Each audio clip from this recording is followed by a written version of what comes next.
And we're live. Welcome everyone to the Feel Inspired podcast. My name is Amit Sodha. Today we have episode 54 already. It's just going so quick, almost as old as I am. No, I'm just kidding. I've got an incredible guest today. And funny enough, this guest, actually, I just came across him on TikTok. As everyone knows, I'm quite into TikTok at the moment.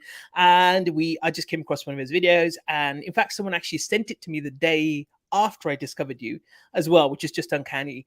And I just thought, why not let's get him on and just have a bit of a chat? And because he's a Londoner himself, but lives in New York now, and I thought we could talk all things dating. He's actually got a book out called The First Date Fix, and that's what we're going to be talking about today.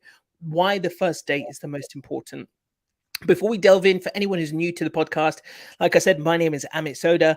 This is the Feel Inspired podcast. This is where I hope to inspire you in the same way that I've been inspired by the books I've read, the articles I've seen, the videos, the TED Talks, and all the rest of it. And I'm hopefully and hoping to recreate that experience for you. So without further ado, I'd love to welcome my guest, Trey Hamilton, former Londoner, now New Yorker. But welcome to the Feel Inspired podcast, my friend. How you doing? Good. I always say England by birth, London by the grace of God. So I will always be London, heart and heart. But right now I'm over here exploiting America for their money. I love it. It's interesting, isn't it? I watched another video on TikTok and someone talking about that. Obviously, the expense of living in somewhere, certain parts of the States, or in fact anywhere in the States, but then the capacity to earn is also equally greater as well. I don't know, is that your experience, would you say? Yeah, I feel like your dollar can stretch far more than the British pound. For example, to get where I am in America right now would have probably taken me an extra 5 years in the UK.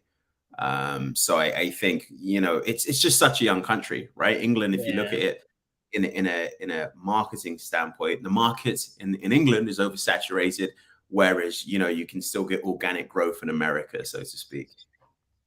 Yeah, no, very true, very true. And I think that if you look at the example of someone like Jay Shetty, I think he wouldn't be where he was today if he didn't, end up out in the US doing what he's doing now. I think some of those opportunities are only going to come in a place like that.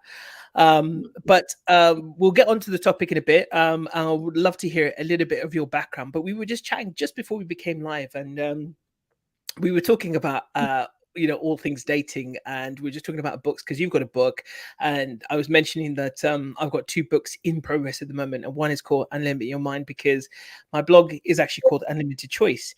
When I first set it up 17 years ago, initially it was going to be called The Power of Choice, and I couldn't get that URL. So a friend of mine suggested, what about Unlimited Choice? So I thought, yeah, that sounds good. So I'll get it. And then I didn't realize, I never really thought about what does my name mean. And I realized it actually means unlimited. So that's how that came about. And then the second one is all about dating as well. I won't reveal the title just yet, but it is going to be something along the lines of dating and relationships as well. So that is in the works. But we'll delve into your book very shortly, Trey, as well. But I'd love to hear a bit about your background and kind of how you ended up in the States, and also how you ended up in this line of work. What made you write this book, and what's your current state of play when it comes to your personal dating journey? Wow, a lot of questions. So I guess I'll start with the first. I've been in America for about 10 years now. I actually moved here for love after I graduated from Hartford University. Nice. Unfortunately, it didn't work out. So I kind of had my tail between my legs after about 3 years of being here. And I was like, oh shit, like, do I go home back to London, or do I just hang out in America for a while? And I kind of focused on my career, had a few promotions on the way. And then I was like, all right, let me actually, start dating again. I'm in my late 20s. Let's see what happens. And, I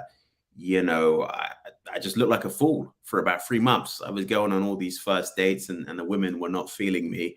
Come to realize I was the problem. So I read, I think it was about 139 books on dating in general, and they started to, once you read past 10 dating books, they all pretty much sound the same, but I believe that you can always learn something new from different facets of information. So then I started to pick different parts from it, and I literally wrote down the most important things and I started to apply them. And I was like, because it's not necessarily the information may not be new, but it's the way it's presented resonates with you, right? Exactly. Yeah. So a lot of them, the thing that frustrated me is either they were specifically for men, like, men, you're an alpha male, these women are gold diggers and they want your money, or they were towards women where they were like, if he breaks your heart again. So I was just like, this is kind of ridiculous because things aren't that myopic. So I started my own journey. I did my own dating consultancy service that started off as a joke in a bar. And then it caught steam in Salt Lake City, Utah, which was the second state I lived in. And I just started doing that on the side and started writing a book for a passion project. And then someone was like, hey, why don't you do social media? I was like, I hate social media. But once I started doing it, people were like, yeah, like, I like your videos. And I was like, holy shit, really? Like, I kind of pulled that one out my ass. And wait, am I allowed to swear in here? Oh, yeah. This is a podcast. You can say whatever the hell you like. It's all good. Okay. Anything goes. Anything goes. Yeah, motherfucker, let's go. Right. But yeah, and that's just really how I started my journey. And ever since then, to me, I believe that dating gets increasingly harder if you don't really know what you're doing every year. And I also think that even your most attractive woman or your most attractive man is struggling right now because now everyone has infinite access, and the status of looks, money, and how you look just aren't really that important anymore. There are just so many different factors. Yeah, and it's constantly evolving, right? I mean, I was just doing a bit of look and research research, Googling. Let's call it what it is, right? Googling, and Match came out in 1995, so obviously that changed the face of dating massively, and then Tinder first emerged in 2012, I think it was, right? So obviously that's added a whole new dimension. So then that was the introduction of swipe dating, and now you've got multiple dating apps. I think one of our friends, Daniel, is interviewing dating app owners at the moment on his Instagram, and there's something like 5,000 different dating apps worldwide, of which I think 2,500 are in the United States alone. But with all the advent of these tools, what it hasn't prepared most people for is the change in dynamic, the change in how do we deal with speaking to so many people or seeing so many people, or how do we navigate this world full stop? And I think that you're right. It's kind of added so many different dimensions, and I think it doesn't matter how good looking a person is, it doesn't matter how good they are even socially, it doesn't necessarily it means they're good at dating. Mm-hmm. And that was my problem. I remember as well when I was younger. I mean, I'm a lot older than you are now. I'm an old man now by comparison. But when I was younger, I was good in social situations. But as soon as it came to a woman that I liked, or an individual that I liked or found attractive, game over. Like, I would just melt into this stiff Tin Man robot type of character who would end up creeping women out. And it was just one of these things that no one ever teaches us, especially in South Asian culture in the UK. No one teaches us what dating is about. Our parents never tell us. We're grown up with this history of arranged marriages, introductions, things like that. So we are even less socialized with the dating world than most other people, most other races and backgrounds are. So that was our thing. But it's interesting. How old are you now, if you don't mind me asking? Or should I say, how young are you now? Take a guess. 34. Oh, bang on. Cool. Blimey. Oh, pretty good. Wow, I can tell by the wisdom in your words. That's what it is. Yeah, thank you. That was no one's ever guessed it outright before. That was just wow, good for you. Thanks, man. What was I going to say? Yeah, so I think there's a lot of wisdom in your words, which is why I from your looks though, I would have definitely said a lot younger. But are you at the moment currently still actively dating? No, I haven't dated for about a year and a half. But you're single. I mean, I'm in a relationship. Oh, yeah. you're in a relationship, right? Okay, so that's why you're not dating, right? Gotcha. So up until that point, because your experience is much more recent than mine. When I met my wife, it was 2015. So swipe dating was there. You had plenty of fish. You had Tinder. You had all sorts of dating apps, but not as much as they are now. So what was your experience, and what were you hearing from other people of their experience of dating apps and the whole dating world? And what were the biggest frustrations you were finding from most people? What are their biggest bugbears, and what was your kind of initial advice to them? Yeah, so I think that the biggest difference that people have to be aware of is that a man and a woman's experience is complete night and day, Yeah. meaning that for women, men, a lot of men on there are there to hook up, right? So for a woman, if you get 500 matches, probably only 10 of them you're actually going to go on a date with, and half of them are going to want to sleep with you, and the other half don't really know what they want, which means you only really get two that are interested. That's if you're interested in them, right? So women are always going to get matches, right? So they have to figure out and decipher who's the person they actually want, which is a whole different story in itself. For men, because women get so many matches, women are allowed to be far more selective. So how you would have made an effort face to face, you have to maximize that 10 times just to get basic interactions from a woman. And that's if your profile is good. That's if your pictures are good. And that's if the messages are deemed to be acceptable on her part. So there's a huge imbalance between men and women, even if you are that person's type, because there's always going to be another option.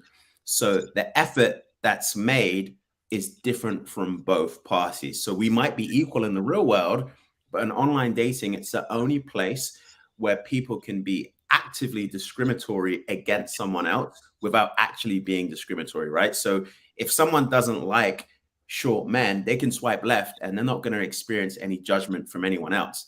If someone doesn't like the way you said hello, they can unmatch and completely erase you, and they're not going to get any judgment from anyone else. So it's two diminishing values, right? And then on top of that, you're competing with essentially the top, 10 to 20% of men and women. So if a man looks like a movie star, he's probably dealing with most of the women that you want to deal with. If a woman looks, it's different for women, because even if a woman is average looking, if someone's end game is I just want to sleep with someone, then it doesn't really matter. And not all women are wired that way. So the balance between men and women are always going to be different.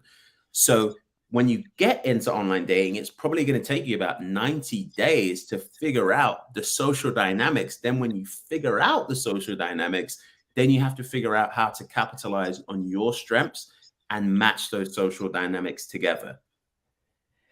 Yeah, and I tell you what, I was quite surprised. I think we have a mutual friend as well, James Priest, right? He was on the Oh podcast. yeah, yeah, Yeah, yeah. he was on the podcast a couple of months ago, and he was talking because his numbers blew my mind. And he was saying that actually men outnumber women, sorry, on dating apps 9-1 as an Yeah. average. And I was like, what? That really is true. And so which was kind of really contrary to my experience, because of the singles group that my wife and I run. It's been 60% women, 40% men since pretty much we started, which has been 5 years. And so in that experience for us and the people on there, it's always been a case. There's always been more women available to the men, but dating apps are the complete opposite. And actually, there's far more men. And so as a man, you've got to do a lot more to stand out than say what the woman has to do, for many reasons, of course, as well. Guys are looking at visual things very carefully, but women tend to probably delve into the profile more. Mhm. Not always and not in all cases, but just generally speaking, I think that's a safe assumption to make. But you have to kind of like get to that point first. And the reason why we're talking about this, of course, we want to talk about first dates, but let's just talk about the bit just before that, just to get us to the right state. So I think what's been when you were dating, by the way, as well, before you met your current partner, what were you finding, and what did you do then after you got to that point? What did you do to help get yourself after you read these books? What were the certain things that you changed? What the main things, the main key points you discovered, and how did you implement them? And then what was the result afterwards? What did you find? Oh gosh, I think the main thing I discovered is life isn't fair. So like if you call your mom every week and you're a good person and your friends think you're a good bloke, it doesn't really mean anything when it comes to the dating community, right? That's just Yeah. kind of the reality. Two, you have to learn how to self-brand. So if you have to learn how to self-brand, you really have to dig deep as to who you are. What do you really have to offer someone? What makes you a good partner in the past? What's going to make you a good partner in the future? Three, you have to work on a lot of shit, because you know, the reality is that relationships work with people who have a good sense of self-worth, a good sense of self-respect for themselves, and more importantly, a good sense of self-respect for each other. And you really, really have to work on your communication. And I don't just mean flirting. I don't just mean having positive communication. I mean, how do you communicate when there's conflict? How do you communicate when there's a misunderstanding? How do you communicate via text? How do you communicate via the phone? And you really, really, really have to understand the opposite sex. A lot of people think they do, and they don't. People might know how to attract the opposite sex, but you have to understand how to interact with the opposite sex. You have to empathize. If you can't have empathy for a man you're dating and their predicaments, and if you can't have empathy for a woman you're dating and their predicament, you're not going to get very far, especially with women, because from a young age, unfortunately, they learn to be very self-aware because they have to be, because there's always that variable of creepy men who like young girls, so they have to be very attentive to what a good person is and what a good person isn't, which means women can smell a fox in a hen house a mile away. So if you're a man who's just talking to talk and your intentions are pretty clear, they're not really going to mess around with that. So you have to understand, as a man, what's it like to date as a woman? And as a woman, you have to understand what's it like to date for men. The most successful men and women who are in happy relationships are able to empathize. If you're not able to do that, you're not going to get anywhere, because all you're going to be thinking is, well, what do I want? What do I want? Like, the more you think about what you want and you don't try and look at how it might be perceived by the other person, you might get lucky every now and then, but the same thing's going to happen and these people will leave you. Yeah, and I think that's well put when you said beyond the flirting. I think that it's very true if you can't go beyond that, because the flirting phase is very relatively short. It's just that initial interaction, really, isn't it? More than anything, and then you get into the real deep stuff. I mean, the flirting never stops, but if you don't know how to get beyond that, then usually it has the same effect as if you didn't know how to flirt. If you don't can't balance the two, and then things just tend to kind of fall to the wayside. They kind of just fizzle out very quickly. So that's a very, very good point. um and then let's talk about the kind of whole idea and notion of first dates, because I think that what you said and what you've written, where the first date is the most important, I find quite fascinating, actually, because in some ways I disagree slightly, but I wanted to hear your take on it. Like, what makes you think, why is it the first date is the most important? And how did you get to this conclusion as well? And like, what made you realize this, or what made you think this? So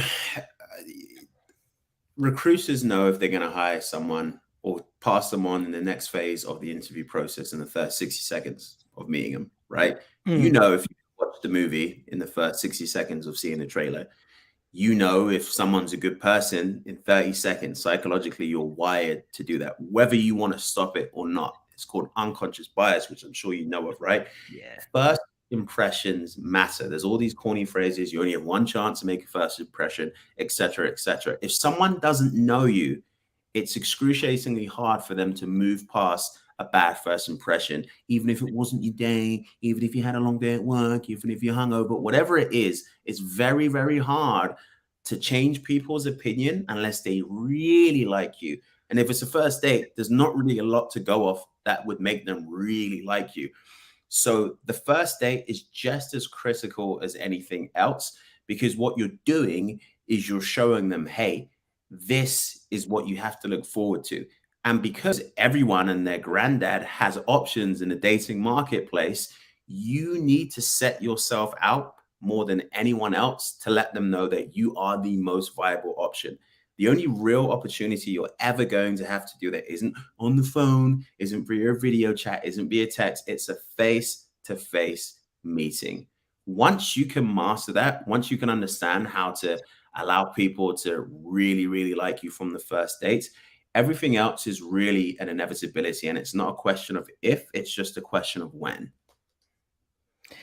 Yeah, I get that completely, especially your analogy about the job or the movie and stuff, and you can make and we let's face it, we live in a world where that's probably even more prominent than ever before, right? Because people just quick, right? You know, like I'm sure you've done the same thing I do as well. If you don't like a TikTok video the first second, you just swipe up and next. Right. Exactly. That's how we're wired now. Exactly. It is how we wired, right? And the reason I said what I said was because one of our favorite couples who met through our singles group was a couple called Parish and Ushma, and they met, and they had a first date, after which she wasn't interested. But what happened was he'd already organized the second date. So he'd actually already done everything he'd planned, where they were going, what they were doing, everything. And he kind of just called her, said, "Oh, let's meet up. I've got everything organized." And that was it. So she was just like, all right then. So, she kind of felt sorry for him in a sense, like he's just done everything. So they went on the second date, and then after that, things changed. He was very playful, he was very flirty, he was they went bowling, I think it was, right? So something very simple, but he was just at the beginning of the bowling session, he was just very cheeky. He was like, "Look, if I win, you have to kiss me. If you win, I have to kiss you," or something like that. It was just something very silly he did. And that was it. And that kind of caught her a little bit. She was like, "Oh, it's kind of nice." And just generally, he was kind of fun, playful, all the good stuff. And the rest is history. And they're married. They've got a kid now, and they're doing really well. And yeah, I know it's incredible. It's one of my favorite stories of our success stories. And also as well. So on top of that, I think that most of us on a first date, even those who are quite very well socialized, tend to get quite nervous or nervy on a first date. And we have, this thing that sometimes is very hard. It's like a screen that comes down. It's very hard to penetrate for all of us as well. Let's face it. How many of us are, ourselves at an interview or just a first meeting or networking event? You've been there a few times. You get used to it, and you're pretty much yourself after that. But very few of us are adept at being ourselves at a first encounter, whether it's a date or otherwise. So that was my thought on this as well, that most of us tend to not be able to be comfortable being ourselves until probably much later. And this is why when people ask, should I give someone a chance if I didn't feel any attraction? Well, did you get along? Yeah, well, go for it. Have a second date. You just don't know, do you? Right? You might feel differently after the second date. I can't promise that you will, but you may do. So that was kind of my thinking. I mean, like, what would you say to that? So there's a joke where they say a man goes on a first date with a woman, she shows up, and he says, "Well, I think your outfit looks terrible. I think your shoes are rubbish and you smell a bit."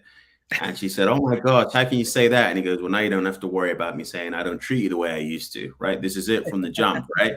Now, obviously, this is an unrealistic expectation, but the idea from the first date fix is that essentially you're putting everything on the table from the jump. So that doesn't mean you go on a first date and you're like, "Oh, my granddad passed away when I was 12 and my life story, and here's the meadows." Like, you don't give people your life story, right? But you give people the most genuine and best version of yourself from the jump, meaning that you don't wait to show people who you are. You don't wait to open up, and you just say, "Hey, this is it. This is the package. Do you accept or do you not accept?" It's just dating at its rawest form, in the sense that we just don't have time to waste anymore. Life and time is something that you can't buy back. So if you put everything out there and you're 100% yourself, then there really isn't, you have everything to gain and nothing to lose. Because if they like it, then great. Now you know that you don't have to put on a front because this is who I am. If they don't, then it's just one date and you'll never have to see that person again. And what makes your situation about the friend you had mentioned before interesting is that he went an extra mile. He went an extra effort. He pre-planned the second date before the first date. Had he had not done that, he probably would never have met her again, which means he made a concentrated effort on the first date to plan the second date. So if you go the extra mile on the first date, you're always going to see results. It might not go into your favor, but you are going to learn something from that. And what people don't understand is that dating now has to be like an exercise. If you go to the gym at least 4 days a week, in 90 days, you're going to see progress. The average person, if they had 33 dates in a year, one of those dates means that they might find their life partner that they could actually marry. So that means essentially, if you go on a date if you go on 3 dates a month, by the end of the year, you're probably going to be in a successful relationship. So the more people do that, it doesn't have to be physical, it doesn't have to be intimate, you don't have to kiss, there doesn't have to be any sex involved. But if you just go on 3 first dates, every month for a year, you're probably going to find someone. But the reality is that people don't want to make that kind of efforts anymore. You're absolutely right. And I say to people as well that, in fact, on our group, we do this thing sometimes. I do it every few months. I just put up a 3-date challenge every month for a month. Just get 3 dates that month. Funny enough, that's the number we put as well. Yeah, exactly, exactly. Because the analogy I give to people is like, if you play tennis once every 3 months, do you really think you're going to get any better? No, of course not. If you want to improve at something, you've got to do it regularly. I mean, minimum at least twice a week, 3 times a week or something to see, like, as your gym example, if you want to see real progress, then you only see the fruits of your labor after a certain period of time, whether it's 30 days, 60 days, 90 days, then you're going to start to see progress. But if you're only doing what I describe to most people as yo-yo dating, they got on 1 or 2 dates over the course of a month, potentially, if that, and then one of them is really shit and they're like, oh, that was crap, I'm not going to go on a date anymore because people are just rubbish, and then they take a 3-month break and then they start again, and then the first one is rubbish and then they take another 3-month break, and then it's just game over anyway because they lose any sort of mojo, momentum, whatever, anything. They can't. It's like you have to get over the crappy ones first before you can get to some of the good ones. You have to have that expectation. You're going to get some real jerks and bitches in the beginning, but that's life. That is the way the cookie crumbles, and you just have to get over that. And like you said, right, if you can do it consistently, and one of the other things I say to people as well, if you put in the same way we put everything in our calendars, right, but time for ourselves, or even a sacred date night, one date night a week, which is your date night, right? And you can, if you don't have a date lined up, use that time for whatever you want. But let's say it's a Thursday evening, that one evening a week is your sacred date night. So that ideally, if you happen to have a date, you can say to someone straight away, oh, I'm actually free on Thursday if you are too, or whatever day it is, it doesn't matter. But you've got that free date. And if there's nothing there, you plan a date with a friend, with your family, with your mom, your dad, your brother, your sister, whatever. You do something, go to the movies by yourself, go out for dinner by yourself. Who cares, right? But you've got to do something. And it comes through that consistency of just repeating, doing again and again and again. And eventually you get there, and you get, the more dates you have. This certainly happened for me. When I got past my really awkward phase, when I had real, like, 10 dates, probably real off the bat, like quick. Like, I think for me, it was actually 2 big speed dates with about 30 ladies there. When I did that twice in quick succession, it was after that the nerves started to vanish. And when I did that, then I got onto the one-to-one dates, and I got more and more comfortable with that. And then after my 300 dates over 3 years, that's when I felt I call myself a master. I did get good at it. I was so good at it. It was natural. It was like second nature to me. It wasn't even a struggle or even a thought anymore. It was actually an afterthought in the end. But because I just done it so much, and that was what the key thing was for me. And you're spot on though. You've got to do it. And I do agree with you in that respect, that you've just got to, you can nail it. If you can nail it on the first date, really show them that actually you're worth investing in a second date, then you've done the job, you've done the work. Yeah, 100%. And going off what you said, I could only imagine how lucky you were to have so much growth within those 300 days, right? Like, I feel like, just going on 50 dates in the span of 6 months means that you're going to have so much incredible internal growth. And if people look at it as a learning exercise as well as something that could potentially be in their future, that's something that's going to bode well for you. What we're living in right now is the abundance living when it comes to dating. Our parents and their parents before them, to be real, they dated with scarcity. You could really date in your 23-mile geographical reference, if then. And to be even realer, your parents were Asian, my parents were Black. They could only really date back then Asian people and Black people, right? Yeah. That was it. You dated within your race, which means their choices were even more limited, right? So you didn't have to have a good first date because you didn't have a lot of options, right? Even in the 90s, when you look at shows like Friends and other comedy shows, they all dated people in their proximity because that was really all they had, or they were, Yeah. going to face events, and people weren't behind computers because people didn't really use computers that much apart from when they were at work, right? So back then, all of those things, competition was never rife because if you knew someone in your local vicinity, they pretty much had eyes for you because there really wasn't anyone else, right? But now you do have to learn dating. Now you do have to study communication tactics. Now you do have to study how to make yourself attractive because the competition is so heavy. Because you have to look at it this way, right? If you're a man and you see a gorgeous woman, right? You're at London Underground, you're getting your tickets. She's getting tickets. Oh, hey, you just got Bakerloo line, eh? It's a picture of Sunday, right? And you might be thinking to yourself, this is my shot, and she might reject you, right? Why? She might even have found you attractive, but she's getting messages from dudes on Instagram who she doesn't know. She's getting messages from Facebook because she's in various Facebook groups, and some men have seen a picture of her and they think, wow, I fancy my chances here. She's an online dating that she dabbles, every now and then, but she's not interested. She goes to the gym every now and then. Some guy, fancies himself and thinks he's going to shoot his shot. Twice or three times a week when she's getting off the tube, some guy says, hey, like blah blah blah blah blah.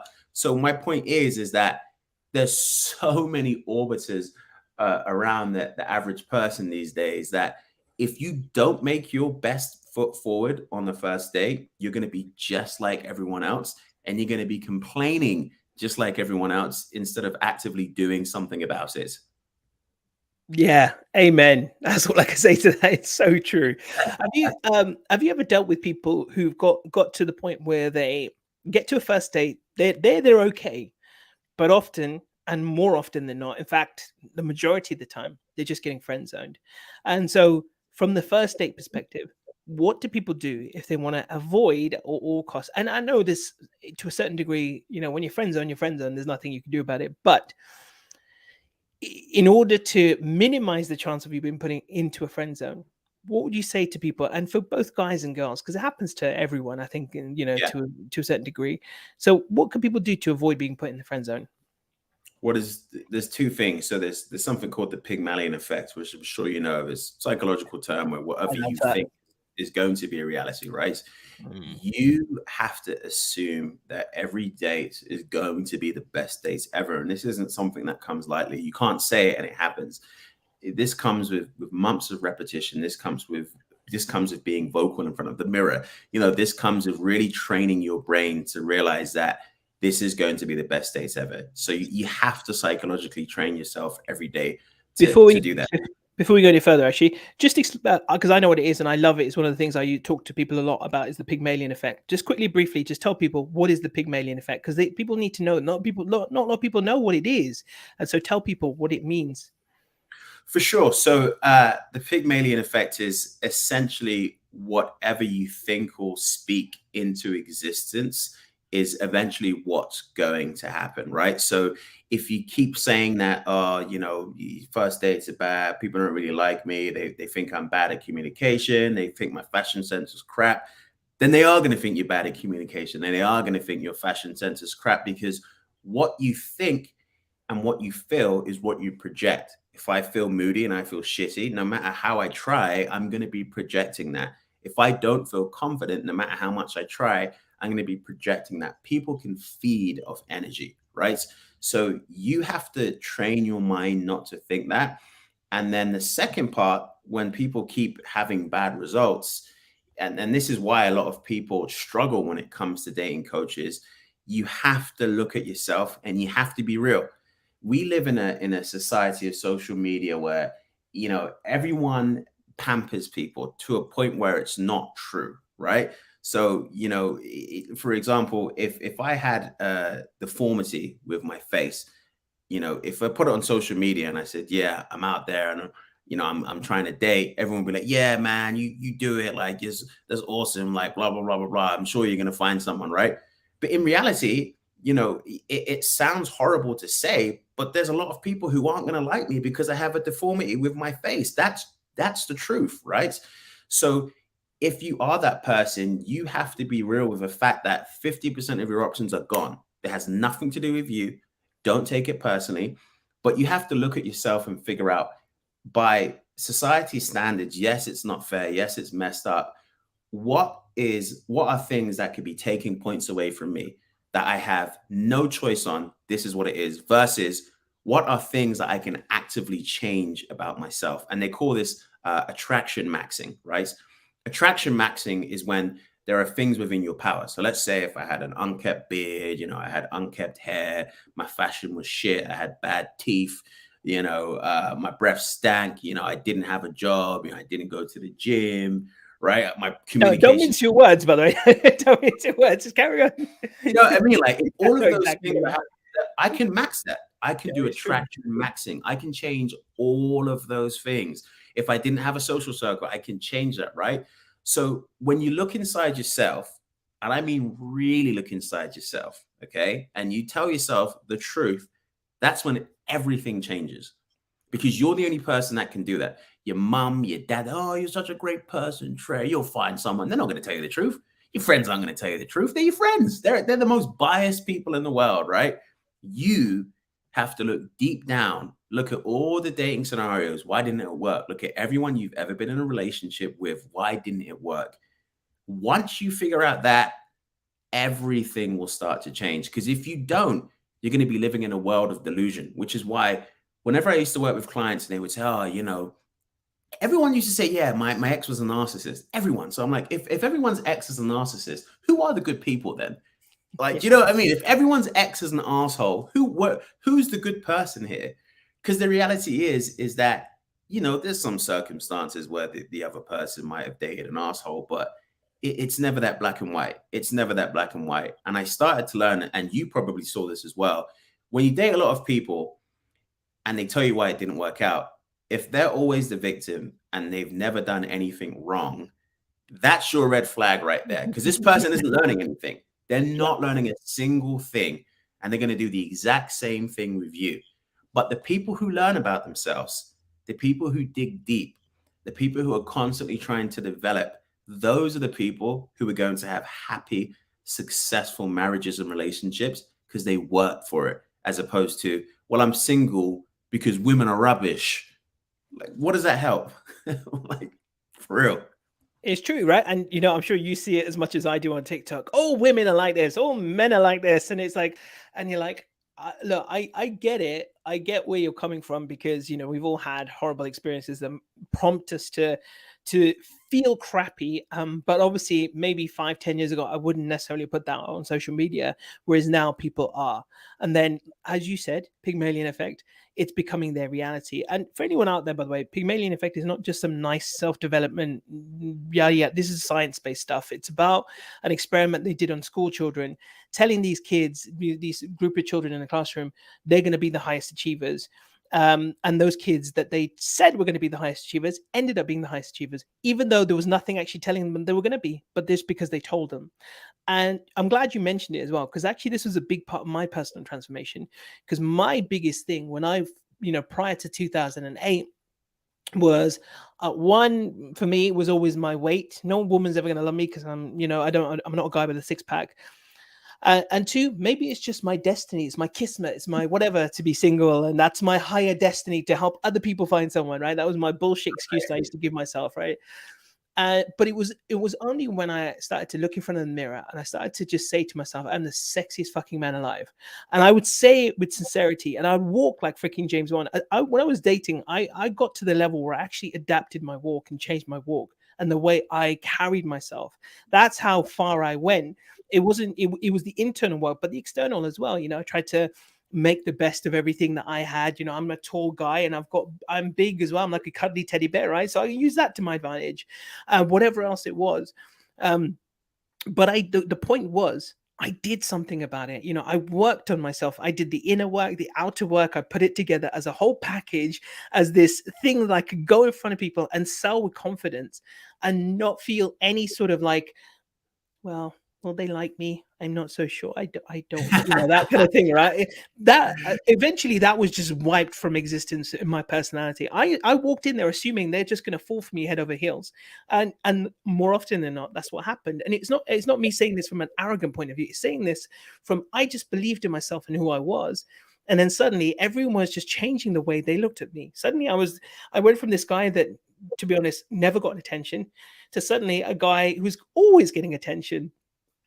Although interestingly, right, I'll tell you a little funny story. So one of the first times I went to Vegas, I think it was 2009. We went with it. Now I'm trying to remember if it was 2009 or 2015. So I've been like a few times, but there was one particular time I went with a friend of mine who he's a Singh, so he's got the full turban, everything, right, and the full beard and everything.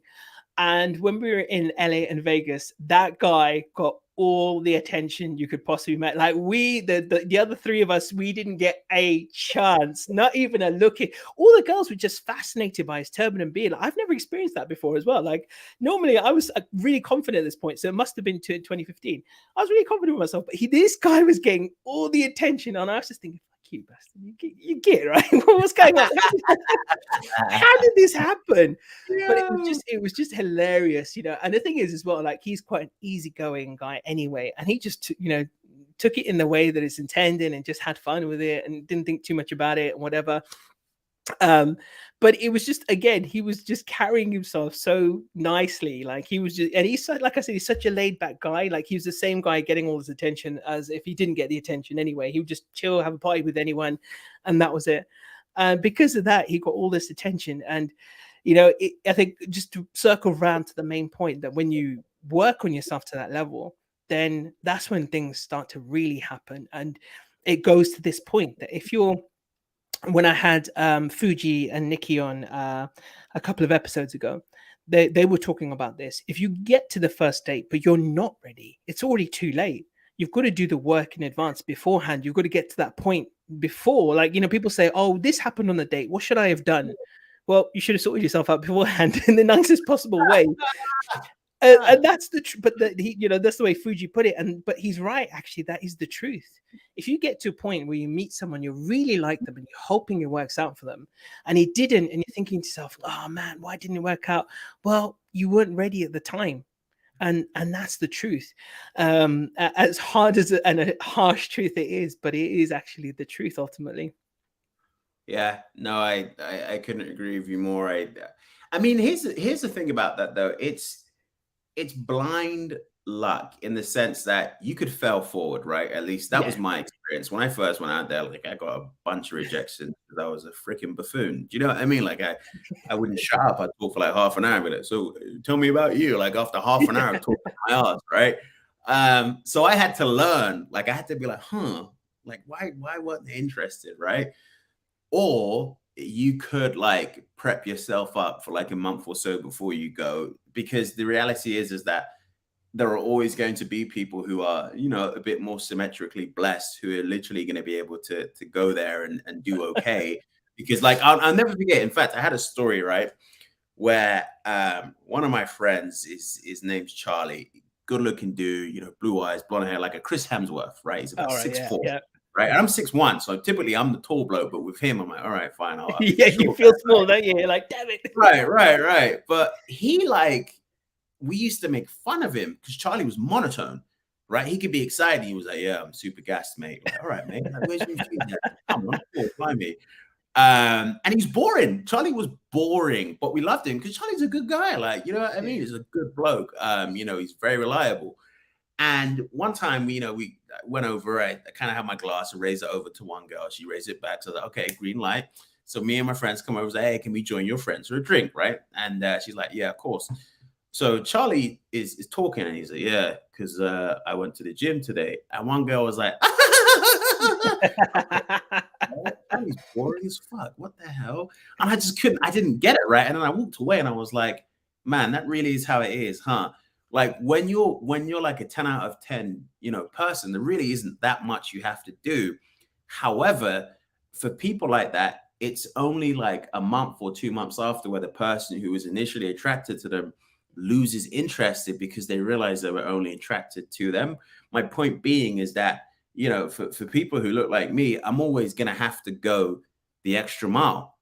And, a lot of people have to go the extra mile because a lot of people are average. That's why it's called average, because most people are like that, right? But what's happening now is with social media and with society in general, everyone gasses themselves up unnecessarily. So now you have two types of people. You have the one type of person who has, not a lot of self-confidence, doesn't want to put themselves out there. And then you have someone who is completely deluded on one scale, and they're like, Trey, why can't I get dates? I'm like, because you have to simmer down. You're not all that. You still got a lot to learn. And you probably know that. That's the difficulty of matchmaking and coaching in general. Yeah, definitely. I don't know if you saw the well, you probably didn't see it, but I put a TikTok video out about 3 weeks ago, and I was talking about this, that actually I hypothesized that the better looking you are, the worse you are at dating in general, right? Yeah. Not always, but it kind of goes, there's like a middle ground, and then, you get people who are really good looking or terrible, and you got people who really are, subjectively speaking, what I'm talking about, right? People who don't believe in themselves, not so good looking, and they're not so good either because they just don't have that confidence. But you get the people in the middle, like, for example, all the dating coaches I learned off when I was learning some of this stuff, they were all average looking guys, but they'd just done the work. They just knew how to speak to a woman, to initiate and get a conversation going, and just chat randomly about anything and get a dialogue going. And that's all that matters, right? I think that the one thing that I don't know about you, but I am an ambivert, so to speak, but I'm technically probably an introvert. And to be out there, I mean, I can be an extrovert in certain environments, of course. And who is it that was saying it to me? The technical definition of an introvert versus an extrovert is that you get energy from whether you're alone or from whether you're with people. That's how you energize or re-energize, right? So that's the technical definition. And for me, I guess this is why I'd say probably more of an introvert, but I can get both. This is why I'd say I'm an ambivert as well, but slightly weighted to the introvert side. So not always comfortable, making conversation, and especially the worst for me is always one-to-ones. Always one-to-ones. In a group of people, I can be crazy, loud, fun, brash, whatever. On my own, I just enjoy it. But when I'm in a one-to-one situation, that's where I always struggled. And that's what I had to work on. And that need to feel, I need to say something interesting right now. I need to do this. I need to do that. I need to be, all those kinds of overthinking that creeps in. But you start to realize that actually when you're speaking to someone, you can just talk about anything. And in fact, actually, that's an art, to be able to converse about anything, to talk about anything, to get a beautiful connection going, because you don't know the person opposite you. You have no idea what's going to create a beautiful spark. You could talk about something that you think is really inane or boring, but actually to them they're like, oh really, that's quite fascinating, and then the conversation just explodes from there. But we just don't know. But you have to find a way to engage with the person opposite you. But the worst thing is silence, because this is where people think things are complete. They're done, finished, over. It's not necessarily the awkwardness. It's just the fact that, oh, we done now kind of thing. So that's why silence is so dangerous when it comes to dating or chatting up people or whatever. It's because they think that's the end. And so you have to find a way to keep the engagement going. And that's where people, I find, struggle the most, is keeping that conversation, dialogue, the banter, the fun, the playfulness, and bringing out some of this stuff about yourself that, when I speak to people, like, I'm sure you've done it as well. When you coach people, you're like, so tell me about you. Tell me two or three things good about you. What are you interested in? What do you like doing, etc. And they talk about a couple of things, and then they're like, all right, so tell me two more. And they're like, I don't know.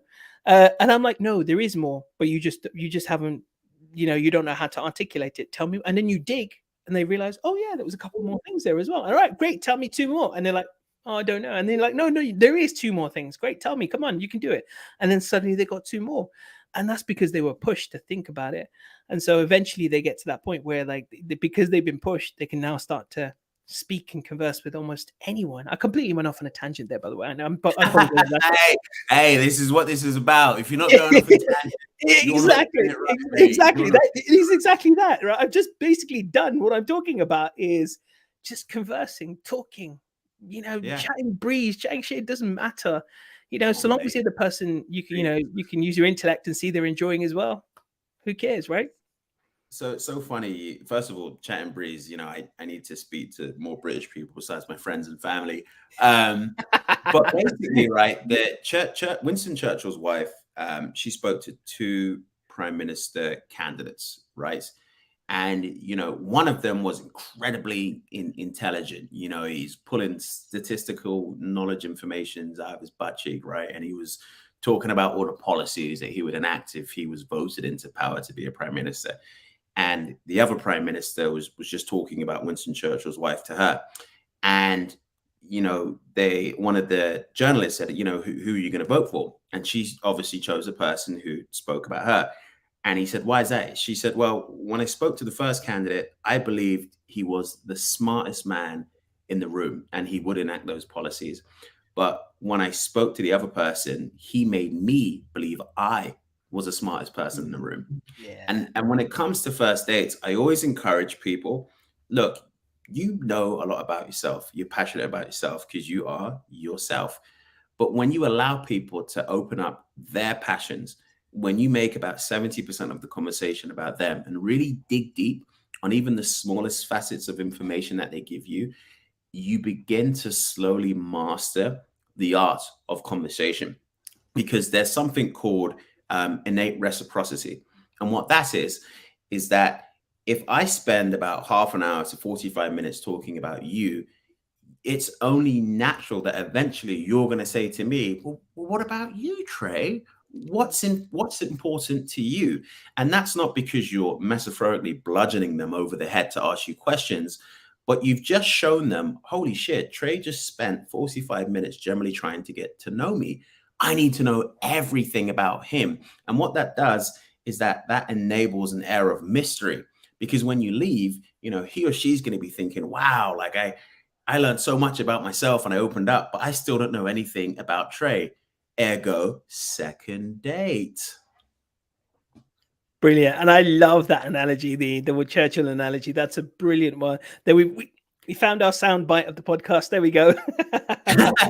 I wish I knew the names of the prime ministers. I know one of them's hard, but I'll have to find this story somewhere.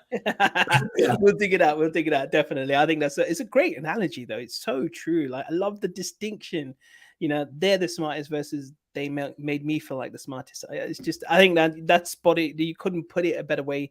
I couldn't have put that definitely a better way myself. And I don't know why I said that, because there's no chance I could have put it a better way. But it's just a great way of putting it, and putting that person, making them your universe for that short space of time, your attention on them.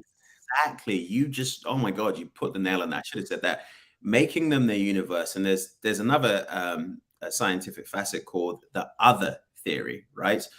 And what that is that you are placing yourself above that person unintentionally. So I had a doctor client, good looking dude, doctor, like, holy shit, like the women, will you be beating them off of a stick? He was, until they met him. Right? Yeah. I was like, yo, what are you telling them in these conversations, man? Like, I'm not gay, but if I was, like, yeah, bang you hard, right? But like, he would tell me what he would say, and I was like, no, man, like, if all you are is a doctor and you keep positioning yourself as a doctor and you're going on a date with a teacher, she's going to feel shitty, because she's going to feel like, well, I'm a teacher making, 45 grand a year and you're a doctor making 120K. And she's going to feel like the other. So you don't distance yourself from that person. You never make yourself feel like the other. You always build upon commonalities with that person, right? So let's say if I meet someone and she is a female model, right? And she travels across the world. I work a 9 to 5. I don't do that, right? But when she travels across the world, she loves movies. I'm like, holy shit, I love movies too. What have you seen? Okay. No way, Jumanji with The Rock. I love that movie. I love that movie too. And then you're giving quotes about the movie. And, oh, she reminds me. She says, oh, that reminds me of the other movie. No way, I've seen that movie. Oh, we've seen that movie too. And now you have a 20-minute tangent about something that is completely irrelevant, but you're together in how you feel about that movie, as opposed to that conversation of being the other. Because if you position yourself as someone who's far more intelligent, far more superior, and makes far more money than them, you might think it's going to impress someone, but it makes you the other. And now you're disqualified because the other person that they met has more in common with them. Yeah, and I think that's common on both from the male and female side in this day and age. I think it's very common, isn't it? It's more about where I've reached, what I've achieved, what I've done, where I am, where my status is, rather than it being the connection, the bonding, the real, and sometimes it is the most mundane stuff that can connect you, like you said, right? It's just talking about Jumanji or whatever. Who knows? It could be absolutely anything that is just random that can connect you. But if you try and it's like the two things I say to guys: don't try and impress your date, but don't try and get sympathy either, because neither of those work. A little bit of impressing, is always, it's always a good thing. Is But sympathy? yeah, A bit of sympathy is impressive. no, a little bit of impressing, not sympathy, definitely. Oh, A little okay. bit of impressing is okay, just really small amount. But no, sympathy. Oh no, I say to guys, go on, please don't ever try and get the sympathy vote. It never works. It's never going to work in a million years. You'll get a mother, for a while at best, and then that's about it. But it's not going to lead to a relationship, because I get people who do that all the time. They go in, barrel in, talk about their life problems, what's going wrong in their life at the moment. I'm like, that isn't going to cause any form of attraction whatsoever. You've got to put that side of your life aside for the first couple of days. Don't even tell them yet, because this is why people get drained from dating, because they're telling their shit that's going on in life over and over again to these first dates or whatever. And then they're wondering why they find dating draining. It's because you're telling your life story, all the shit that's going on in your life again and again and again. And that's why you're feeling crap about yourself in your life. Whereas if you talk about good stuff, feel good stuff, then actually you're going to be quite empowered, energized from that conversation. And you're going to enjoy dating more, and you're going to want to do more of it, right? And it's so true, though. But you're right. No need to impress or to use sympathy, and what you said as well. It's just got to have a real conversation, like you said, the nice way you put it, the other mentality as well. So I love that. I think that's a beautiful way of putting it, and a beautiful way to round off the conversation. But to finish off, one last question, and then we'll get all your details so people can reach out to you if they want to. In terms of the first date, what's the most fundamental thing you can tell anyone, just as a bite-sized piece of wisdom they can take away, the most important thing that anyone can do when it comes to the first date? The most important thing is probably I call it LSL. So it's listen. I mean, really listen, smile, and laugh. It really is that simple. If you leave a first date and you don't laugh, that's not a good sign. Yeah. If you don't smile, you're not showing a good sign. Statistically, people trust people who smile, specifically with their teeth. And listen, most people don't get listened to. They don't get listened to at work. They barely get listened to by their siblings or family. You need to stand out. Don't listen to respond. Just listen and always restate what they said. Those are the keys to any perfect friendship, relationship, and especially in a dating scenario. If you can master those three things, then you're going to be seen as an incredibly attractive person. I love that. I think that's a beautiful, beautiful way to round off LSL. Listen, smile, and laugh. And I think that's just perfect, really. A great way to sum it up. I love that. So how can people reach you or connect with you, and tell everyone where they can get hold of your book, The First Date Fix?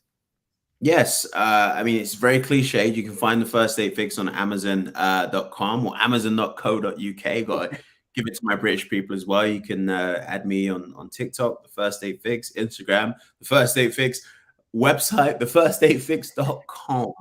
And yeah, always happy to answer questions and help people on their journey, because the reality is that we're all on the exact same journey. It's not a question of if, it's just a question of when. And if I can help you get there faster, I would love to do that. I love that. Great way to finish off as well. And I really appreciate your time and coming on the Feel Inspired podcast. Trey, it's been a pleasure. I'm glad I found you on TikTok now. And I'm sure definitely if you're up for it, we should do a live on there at some point as well. Yeah, for sure. Thank you so much for your time. Like I've really enjoyed this session, sincerely. Yeah. Definitely, me too as well. For anyone who's catching the tail end of this, you can always watch the replay, or do not worry, the audio will be available on all podcast platforms within 24 hours. So you can always listen back when you're on your way to work or in the car or wherever. So, but once again, Trey, Pleasure to have you on board on the You're famous, mate. No, I'm just kidding. Hey, I'm going to buy your book, by the way, Rewire Your Brain for Wealth. Oh, cheers, man. Yeah. Yeah, It was of one I course. wrote So quite a few years ago, people. but it's still relevant then as I wrote it as it is today. So yeah, definitely appreciate that. That's very kind of you. Of course. Yeah. Have a good one. Really appreciate it. Thank you. Right. Stay with me. I'm going to end the broadcast, but to everyone else, I hope you enjoyed, and I'll see you on the next episode. Ciao for now.